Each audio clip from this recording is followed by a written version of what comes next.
तो आप सभी विद्यार्थी का स्वागत है आपके अपने चैनल AK क्लासेस में। तो आज हम लोग पढ़ने वाले हैं कक्षा 10वीं के लिए बिहार बोर्ड परीक्षा 2026 के लिए। कब? तो 2026 के लिए साइंस का 25 टॉप VVI ऑब्जेक्टिव क्वेश्चन जो कि गेस किया गया प्रश्न है। अगर इस प्रश्नों में से कई सारे प्रश्न हूबहू आपके फाइनल बोर्ड परीक्षा में पूछे गए हैं और यह 25 प्रश्न आप सभी विद्यार्थी पढ़ते हैं तो आप सभी विद्यार्थी को पता चल पाएगा कि आपके एग्जाम यानी फाइनल बोर्ड परीक्षा में कैसे कैसे प्रश्न आते हैं। और सिर्फ साइंस का ऑब्जेक्टिव क्वेश्चन 25 हम लोग आज के इस क्लास में देखने वाले हैं। तो चलिए आज का क्लास हम लोग फाइनली स्टार्ट करते हैं। उससे पहले आपसे एक छोटा सा रिक्वेस्ट है कि आप अगर चैनल पर नए आए हैं तो इस छोटे से चैनल को ज़रूर सब्सक्राइब कीजिए और ढेर सारा प्यार आप सभी विद्यार्थी दीजिए और इस वीडियो को अपने दोस्तों के पास ज़रूर शेयर कीजिए ताकि आपके दोस्त भी AK क्लासेस के साथ जुड़कर फाइनल बोर्ड परीक्षा की बेहतर तैयारी कर पाए। और 2025 में जो प्रश्न पूछा गया है वो भी प्रश्न इस क्लास में है। तो आप सभी विद्यार्थी बारीकी तरीके से सभी क्वेश्चन को ज़रूर सॉल्व कीजिएगा। तो अपने दोस्तों के पास इस वीडियो को प्लीज़ ज़रूर शेयर कीजिए ताकि आपके दोस्त 2026 के लिए तैयारी कर पाए। और बहुत ही जल्द आप सभी विद्यार्थी के लिए एक बहुत बड़ी खुशखबरी है कि 21 मार्च को, कब? 21 मार्च को बेंच लॉन्च हो रहा है जो कि संघर्ष बेंच लॉन्च होगा। उसमें ऑब्जेक्टिव प्लस सब्जेक्टिव VVI 2026 की तैयारी कराई जाएगी जिसमें आपका मैथ हो या संस्कृत हो या हिंदी हो या आपका सोशल साइंस हो, किसी भी प्रकार का हो सब्जेक्ट, जो भी आपके 10th का सब्जेक्ट है वह सभी सब्जेक्टों की पढ़ाई बारीकी तरीके से कराई जाएगी। तो आप सभी विद्यार्थी AK क्लासेस के साथ के तरीके से बने रहिए और 21 मार्च को हमारे साथ जरूर जुड़िएगा लाइव क्लासेस में, क्योंकि लाइव क्लासेस भी होगा यूट्यूब पर फ्री में। तो आप सभी फ्री ऑफ कॉस्ट होगा। तो आप सभी विद्यार्थी 21 मार्च को जरूर जुड़िएगा। तो चलिए आज का क्वेश्चन हम लोग फाइनली देखते हैं और सभी क्वेश्चन महत्वपूर्ण है आपके एग्जामों के लिए। तो सभी क्वेश्चन आप लोग 25 टॉप ऑब्जेक्टिव क्वेश्चन जरूर देखिए कि आपके एग्जाम में कैसे कैसे प्रश्न आते हैं। तो आज के क्लास का पहला नंबर क्वेश्चन है प्रकाश के परावर्तन के कितने नियम है। और यह क्वेश्चन लगातार कह नहीं सकते हैं, इतना बार पूछा गया है कि प्रकाश के परावर्तन के कितने नियम है। यह क्वेश्चन बार बार आपके फाइनल बोर्ड परीक्षा में रिपीट करता है।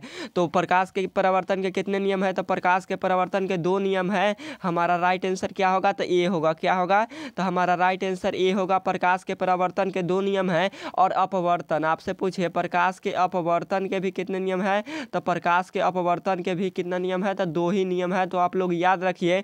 और प्रकाश के दूसरे नियम को क्या कहते हैं? तो स्नेल का नियम कहते हैं। क्या कहते हैं? तो स्नेल का नियम प्रकाश के दूसरे नियम को कहते हैं। क्या कहते हैं? तो प्रकाश के दूसरे नियम को स्नेल का नियम कहते हैं। तो रिवाइज किया गया क्वेश्चन जरूर याद रखिए। यही सभी क्वेश्चन आपके एग्जामों में देखने को मिलता है। कौन सा आता है? तो यही सभी आता है। आप पर हम पे विश्वास है। तो 21 मार्च को जरूर जुड़िए और AK क्लासेस के साथ अपनी पढ़ाई बारीकी तरीके से तैयारी कीजिए। और 450 प्लस नंबर लाने से कोई नहीं रोक पाएगा। तो आप सभी विद्यार्थी बारीकी तरीके से पढ़िए। अगर आप सभी विद्यार्थी का विश्वास नहीं हो रहा है तो आप सभी विद्यार्थी जो आपके छोटे और बड़े भाई बड़े भाई एग्ज़ाम दिए हैं 2025 में, कब? तो 2025 में एग्ज़ाम दिए हैं उनसे जाके पूछिए, जो AK क्लासेस से स्टूडेंट पढ़ा है उनसे जाकर पूछिए कि 2025 में सोशल साइंस हो या साइंस हो या आपके संस्कृत हो और या हिंदी हो, इस सभी सब्जेक्ट 4 सब्जेक्ट में पूरा हूबहू क्वेश्चन ला रहा है। और हिंदी में थोड़ा सा कम ला रहा है, क्योंकि हिंदी में थोड़ा सा कम क्यों ला रहा है कि हिंदी का सब्जेक्टिव क्वेश्चन नहीं कराए थे इसीलिए थोड़ा सा कम ला रहा है। और ऑब्जेक्टिव तो पूरा फुल ला रहा है। और सोशल साइंस में 67 से 66 क्वेश्चन, लगभग 66 से 67 क्वेश्चन हूबहू जो पढ़ाए थे वही ला रहा है। 66-67 प्लस क्वेश्चन ला रहा है। तो आप सभी विद्यार्थी जाकर 2025 के पेपर से मिलाइए और AK क्लासेस पे वीडियो पड़ा हुआ है अभी तक, तो आप सभी विद्यार्थी जाकर मिला सकते हैं अगर आप सभी विद्यार्थी का विश्वास नहीं हो रहा है तो। और साइंस का भी बहुत सारा प्रश्न लग रहा है। और संस्कृत में तो अनुवाद भी पढ़ाए थे, अनुच्छेद भी पढ़ाए थे और क्या बोलते हैं आपके सब्जेक्टिव भी पढ़ाए थे। 2 नंबर वाले क्वेश्चन वो भी पूरा लड़ गया है।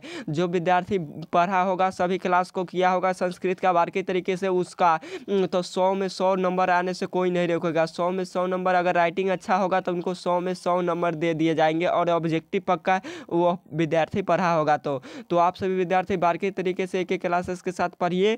किसी भी प्रकार का कोई दिक्कत नहीं होगा। और जो भी आपका दिक्कत आएगा तो आप आप नंबर जो कि इस चैनल के आपके बैनर में लगा हुआ है नंबर, उस पर कॉल करके आप लोग पूछ सकते हैं। तो हमारा राइट आंसर, तो क्वेश्चन में पूछा है प्रकाश के परावर्तन के कितने नियम होते हैं, तो 2 नियम होते हैं। इसका राइट आंसर ए होगा, और आगे भी बताए थे। तो चलिए देखते हैं इसका next number question. 2 number question है, श्वेत प्रकाश कितने रंगों के मेल से बना होता है। श्वेत प्रकाश कितने रंगों यानी वर्णों, वर्णों का अर्थ क्या होता है, तो रंग होता है वर्ण का अर्थ। तो श्वेत प्रकाश कितने रंगों के मेल से बना होता है, तो 7 रंगों के मेल से बना होता है। हमारा राइट आंसर डी होगा, 7 रंगों के मेल से बना होता है। और एक क्वेश्चन अक्सर आपके एग्जाम में पूछे जाते हैं कि इंद्रधनुष, क्वेश्चन पूछता है इंद्रधनुष में कौन सा रंग होता है, तो इंद्रधनुष में भी कौन सा रंग होता है, तो इंद्रधनुष हमारा किस रंग से बना होता है, तो इंद्रधनुष में टोटल 7 रंग होते हैं। कितने रंग होते हैं, तो 7 रंग होते हैं। इंद्रधनुष में सबसे ऊपर कौन सा रंग होता है, तो लाल रंग होता है। कौन सा रंग होता है, तो सबसे ऊपर लाल रंग होता है, और सबसे नीचे बैंगनी रंग होता है। तो ये भी क्वेश्चन याद रखिए, कई बार पूछा गया है आपके एग्जामों में, तो हम पे विश्वास है, तो आप लोग याद रखिए। अगला नंबर क्वेश्चन है 3 नंबर, एक प्रिज्म कितने सतहों से घिरा होता है। एक प्रिज्म कितने सतहों से घिरा होता है, तो एक प्रिज्म टोटल 5 सतहों से घिरा होता है। हमारा राइट आंसर क्या होगा, तो डी होगा। 5 सतहों से 2 त्रिभुजाकार होता है और 3 आयताकार होता है। तो ये भी क्वेश्चन याद रखिए, याद इम्पोर्टेंट है। और आपसे एक क्वेश्चन पूछा जाता है, फाइनल बोर्ड परीक्षा में पूछा नहीं जाता है, पूछा भी गया है और कई बार पूछा भी जाएगा। तो आप सभी विद्यार्थी जरूर याद रखिएगा कि स्पेक्ट्रम प्राप्त करने के लिए किसका उपयोग किया जाता है। तो स्पेक्ट्रम प्राप्त करने के लिए किसका प्रयोग किया जाता है, तो प्रिज्मों का प्रयोग किया जाता है, यानी प्रिज्म का प्रयोग किया जाता है। तो आप लोग साथ साथ इन्हें भी जरूर याद रखिए। अगला नंबर क्वेश्चन है, मानव हृदय में कोष्ठों की संख्या कितनी है। मानव हृदय में कोष्ठों की संख्या कितनी है, तो 4 है। हमारा राइट आंसर सी होगा, 4 है। आपसे पूछेगा चेम्बर, क्या पूछेगा, तो चेम्बर पूछेगा या कक्ष पूछेगा या कोष्ठों की संख्या पूछेगा, तो टोटल 4 होते हैं, आप लोग याद रखिए। अगला नंबर क्वेश्चन है, नेक्स्ट नंबर है 5 नंबर, कोयले का कितने प्रकार होते हैं। तो कोयले कितने प्रकार के होते हैं, तो कोयले मुख्यतः 4 प्रकार के होते हैं। हमारा राइट आंसर ए होगा, सॉरी बी होगा, 4 प्रकार के होते हैं। और सबसे अच्छा कोयला कौन सा होता है, तो एंथ्रासाइट होता है। सबसे खराब कोयला कौन होता है, तो सबसे खराब कोयला पिट कोयला होता है। भारत में कौन सा कोयला मुख्यतः पाया जाता है, तो बिटुमिनस कोयला पाया जाता है। तो रिवाइज किया गया प्रश्न कैसा लग रहा है, आप सभी विद्यार्थी को मजा आ रहा है कि न पढ़ने में, आप सभी विद्यार्थी कमेंट बॉक्स में एक छोटा सा कमेंट करके जरूर बताइएगा। अगला नंबर क्वेश्चन है 6 नंबर, मछलियों में कितने जोड़ी कोष्ठ पाए जाते हैं। तो मछलियों में कितने कोष्ठ पाए जाते हैं, तो मछलियों में 2 कोष्ठ पाए जाते हैं। और आपसे पूछेगा मछलियों में कितने जोड़ी कोष्ठ पाए जाते हैं, तो जोड़ी में पूछेगा तो आप लोग बताइएगा 1 जोड़ी। कितनी, तो जोड़ी या युग में पूछेगा तो 1 जोड़ी बताइएगा, क्योंकि 2 एक जोड़ा होता है। तो आपको समझ में आया। और मानव हृदय में कोष्ठों की संख्या 4 होता है, तो इन्हें भी याद रखिए। अगला नंबर क्वेश्चन है, इंद्रधनुष में कितने रंग यानी वर्ण होते हैं। तो इंद्रधनुष में टोटल कितने रंग होते हैं, तो 7 रंग होते हैं। हमारा राइट आंसर डी होगा, 7 रंग होते हैं। श्वेत प्रकाश में भी कितने रंग होते हैं, तो श्वेत प्रकाश में भी हमारा 7 रंग होता है। और इंद्रधनुष में सबसे ऊपर कौन सा रंग होता है, तो इंद्रधनुष में सबसे ऊपर लाल रंग होता है। और सबसे नीचे कौन सा रंग होता है, क्वेश्चन पूछता है सबसे नीचे कौन सा रंग होता है, तो सबसे नीचे बैगनी रंग होता है। कौन सा रंग होता है, तो इंद्रधनुष में सबसे नीचे बैगनी रंग होता है और सबसे ऊपर लाल रंग होता है। तो आपको यह रिवीजन किया गया क्वेश्चन पढ़ने में मज़ा आ रहा है कि नहीं। ऐसा आपको यूट्यूब पर कोई विद्यार्थी, आपको सभी विद्यार्थी को फ्री में कोई भी नहीं पढ़ा पाएगा, जो कि हम बारीकी तरीके से सभी क्वेश्चन को पढ़ाते हैं। तो आप सभी विद्यार्थी जरूर पढ़िए, और सभी क्वेश्चन इंपॉर्टेंट है आपके एग्जामों के लिए। अगला नंबर क्वेश्चन है 8 नंबर, मनुष्य के शरीर में कितने लिंग गुणसूत्र पाए जाते हैं। मनुष्य के शरीर में कितने लिंग गुणसूत्र पाए जाते हैं, तो हमसे पूछेगा लिंग गुणसूत्रों की संख्या, तो 46 पाई जाती है। जोड़ी में पूछेगा तो आप लोग बताइएगा 23 जोड़ी। कितनी जोड़ी, 23 जोड़ी। तो हमसे पूछा है मनुष्य में कितने लिंग गुणसूत्र पाए जाते हैं, तो 46 पाए जाते हैं। हमारा राइट आंसर क्या होगा, तो ए होगा, 46 पाए जाते हैं। और आपसे पूछेगा मनुष्य में ऑटोसोम की संख्या कितनी होती है, तो मनुष्य में ऑटोसोम की संख्या 44 होती है। थोड़ा सा 1 सेकेंड 1 मिनट ईयर आ गया, 1 सेकेंड आप लोग जाइएगा मत। तो एक छोटा सा ईयर आ गया था, इसीलिए वीडियो स्किप हो गया था। तो आप सभी विद्यार्थी बारीकी तरीके से सभी क्वेश्चन को जरूर पढ़े होंगे। तो हमसे क्वेश्चन में पूछा है मनुष्य में के शरीर में लिंग गुणसूत्रों की संख्या कितनी होती है, तो 46 होती है। और आपसे पूछेगा मनुष्य में ऑटोसोम की संख्या कितनी होती है, तो 44 होती है। और आपसे पूछेगा ऑटोसोम की संख्या मनुष्य में जोड़ी में कितनी होती है, जोड़ी में या युग में पूछेगा तो आप लोग बताइएगा 22 जोड़ी। कितनी, तो 22 जोड़ी आप लोग बताइएगा। तो चलिए देखते हैं इसका next number question. 9 number question में पूछा गया है मनुष्य में ऑटोसोम की संख्या कितनी होती है। तो मनुष्य में ऑटोसोम की संख्या कितनी होती है, तो 44 होती है। और जोड़ी या युग में पूछेगा तो आप लोग बताइएगा 22 होती है। और लिंग गुणसूत्रों की संख्या पूछेगा मनुष्य में तो 46 होती है। जोड़ी में पूछेगा तो आप लोग बताइएगा कि 23 जोड़ी होती है। कितनी जोड़ी, तो लिंग गुणसूत्रों की संख्या 23 जोड़ी होती है। तो यह क्वेश्चन में कन्फ्यूज मत रहिएगा, क्योंकि इससे क्वेश्चन आपके एग्जामों में पूछा ही जाता है। तो आप सभी विद्यार्थियों को समझ में आया कि कैसे यह सभी क्वेश्चन आपके एग्जाम में हूबहू लड़ता है। अगला नंबर क्वेश्चन है, नेक्स्ट नंबर 10 नंबर क्वेश्चन में पूछा गया है मनुष्य में पुरुष में लिंग गुणसूत्र होते हैं।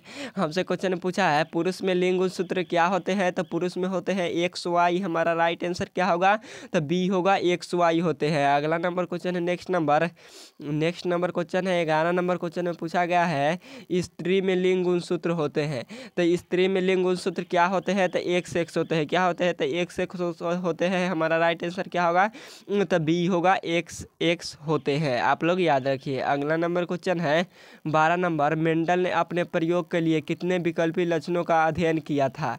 जो मेंडल था, ग्रेगर जॉन मेंडल ने, वह अपने प्रयोग के लिए कितने विकल्पी लक्षणों का अध्ययन किया था, तो 7 विकल्पी लक्षणों का अध्ययन किया था। हमारा राइट आंसर डी होगा, 7 विकल्पी लक्षणों का अध्ययन किया था।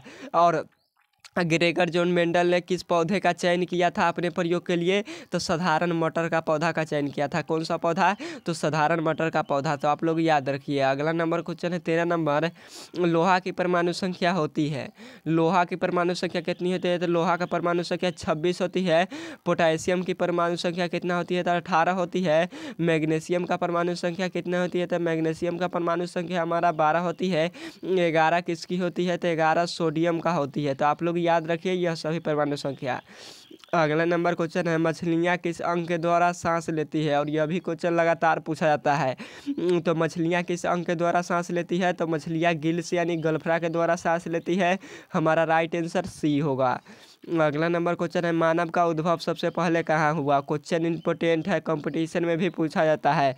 मानव का उद्भव सबसे पहले कहाँ हुआ, तो अफ्रीका में हुआ। हमारा राइट आंसर क्या होगा, तो बी होगा, अफ्रीका में हुआ। अगला नंबर क्वेश्चन है कार्बन क्या है। कार्बन क्या है, तो कार्बन अधातु है। हमारा राइट आंसर क्या होगा, तो बी होगा, अधातु है। और एक क्वेश्चन पूछता है मानव का अधिक समानता किससे है, तो मानव का अधिक समानता चिंपैंजी से है। किससे है, तो चिंपैंजी से है मानव की अधिक समानता। 2024 के पेपर में आया था यह क्वेश्चन। कब, तो 2024 के क्वेश्चन में यह क्वेश्चन पूछा गया था कि मानव का अधिक समानता किससे है, तो चिंपैंजी से है। तो आप लोग याद रखिए किससे है, तो चिंपैंजी से। अगला नंबर क्वेश्चन है हीरे का अपर्तनांक होता है। हीरे का अपर्तनांक कितना होता है, तो हीरे का अपर्तनांक होता है 2.42 होता है। कितना होता है, तो 2.42 होता है। यह चारों के चारों ऑप्शन गलत है। क्या है, तो यह चारों के चारों ऑप्शन गलत है। हमारा राइट आंसर क्या होगा, तो 2.42 होता है। कितना होता है, 2.42 होता है। आप लोग पढ़ सकते हैं। अगला नंबर क्वेश्चन है वायुमंडल में CO2 गैस यानी कार्बन डाइऑक्साइड गैस की उपस्थिति कितना है। तो वायुमंडल में कितना प्रतिशत कार्बन डाइऑक्साइड है, तो 0.03% है। हमारा राइट आंसर कौन सा होगा, तो बी होगा, 0.03%। अगला नंबर क्वेश्चन है 19 नंबर, वायुमंडल में N2 यानी नाइट्रोजन गैस कितना प्रतिशत है। तो वायुमंडल में नाइट्रोजन गैस 78% है। कितना प्रतिशत है, तो 78% है वायुमंडल में। हमारा राइट आंसर क्या होगा, तो डी होगा, 7 8। अगला नंबर क्वेश्चन है 20 नंबर क्वेश्चन है वायुमंडल में O2 गैस यानी ऑक्सीजन गैस की उपस्थिति कितना है। तो वायुमंडल में लगभग ऑक्सीजन कितना प्रतिशत है, तो 21% पूरे वायुमंडल में है ऑक्सीजन। तो आप लोग याद रखिए हमारा राइट आंसर बी होगा। अगला नंबर क्वेश्चन है कोयला का सर्वोत्तम प्रकार कौन सा है। तो कोयला कितने प्रकार के, तो 4 प्रकार के। सबसे अच्छा हमसे पूछा है, तो सर्वोत्तम का अर्थ होता है सबसे अच्छा। तो सबसे अच्छा कौन सा कोयला है, तो एंथ्रासाइड है। हमारा राइट आंसर क्या होगा, तो ये होगा। सबसे खराब कोयला कौन सा है, तो पीट है। भारत में कौन सा कोयला पाया जाता है, तो बिटुमिनस पाया जाता है। अगला नंबर क्वेश्चन है 22 नंबर, प्रकाश की चाल सबसे प्रकाश की चाल कितना होती है? तो प्रकाश की चाल कितना होती है? तो 3×10⁸ मीटर प्रति सेकेंड होता है। क्या कितना होता है? तो सेंटीमीटर नहीं होता है, 3×10⁸ मीटर प्रति सेकेंड होता है। तो आप लोग याद रखिए, हमारा राइट आंसर बी होगा। कौन सा होगा? तो बी होगा। और आपसे क्वेश्चन पूछेगा प्रकाश की चाल सबसे ज़्यादा कहाँ होती है? तो प्रकाश की चाल सबसे ज़्यादा निर्वात में होती है। कहाँ होती है? तो प्रकाश की चाल सबसे ज़्यादा निर्वात में होती है। तो आप लोग याद रखिए। अगला नंबर क्वेश्चन है, प्रकाश की चाल अधिक होती है। प्रकाश की चाल सबसे ज़्यादा कहाँ होती है? तो निर्वात में होती है। कहाँ होती है? तो निर्वात में होती है। नेक्स्ट नंबर क्वेश्चन है, प्रकाश कैसे गमन करता है? यह क्वेश्चन 2012 या 2013 में पूछा गया था। प्रकाश गमन कैसे करता है? तो प्रकाश गमन हमेशा सीधी रेखा में करता है, क्योंकि प्रकाश ऐसे ऐसे नहीं जाता है। प्रकाश क्या ऐसे ऐसे जाता है? प्रकाश एकदम सीधी रेखा में गमन करता है। क्या करता है? तो प्रकाश एकदम सीधी रेखा में चलता है। तो हमारा राइट आंसर क्या होगा? तो सी होगा, सीधी रेखा में जाता है। प्रकाश टेढ़ी मेढ़ी नहीं जाता है। अगला नंबर क्वेश्चन है, पृथ्वी पर एकमात्र ऊर्जा का स्रोत है। 2024 के पेपर में आया गया क्वेश्चन, 2024 के पेपर में पूछा गया क्वेश्चन है, पृथ्वी पर एकमात्र ऊर्जा का स्रोत क्या है? तो सूर्य का प्रकाश है। क्या है? तो सूर्य का प्रकाश है।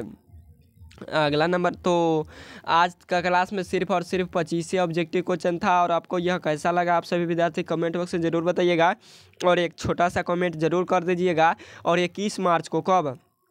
21 मार्च को आप सभी विद्यार्थी जरूर जुड़िए लाइव क्लासेस में, क्योंकि एक क्लासेस पर लाइव कराया जाएगा। और उसमें आप सभी विद्यार्थी को हम बताएं भी है वीडियो को शुरू में कि ऑल सब्जेक्ट की क्लास ही होगी, सब्जेक्टिव प्लस ऑब्जेक्टिव। और आपको 450 नंबर का गारंटी लेगा, क्योंकि 450 नंबर आपको आ जाएगा, ये हमारा गारंटी है, प्लस आएगा।